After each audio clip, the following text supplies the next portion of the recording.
Here you have perhaps the most valuable 16 acres on the face of the earth. And suddenly it's gone. And these 16 acres at the center of the cosmos are empty and fair game.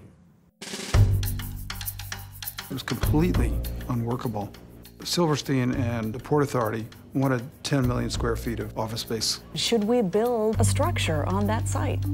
Well, I believe we should. How could you build on sacred ground? Our new World Trade Center towers must be at least 111 stories tall. Everybody had an idea, every New Yorker. This was really not just an architecture issue, it was an issue of the soul of people. These guys were going for the biggest prize that architecture had ever seen.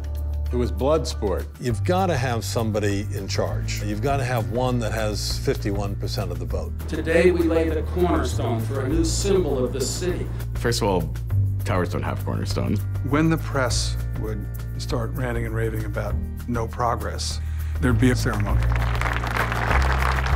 A deal must be reached today between World Trade Center leaseholder Larry Silverstein and the Port Authority. I think they thought they had leverage, that we were going to back down because we wanted to get a deal. We're not going to make a short-sighted deal with Larry Silverstein. Things are sliding further and further and further behind.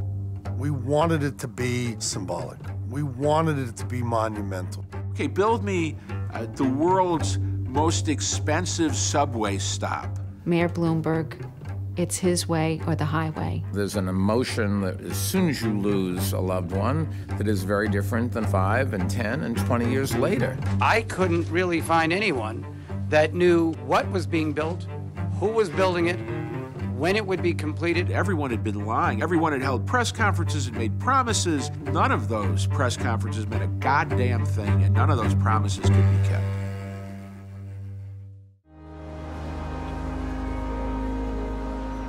I don't know if the city will ever be whole, but there's a part of the city's self-respect that I think is going to be restored. No matter what people talk about buildings or their real estate, ground zero is ground zero for what happened. So the most important thing was how we were going to remember what happened there.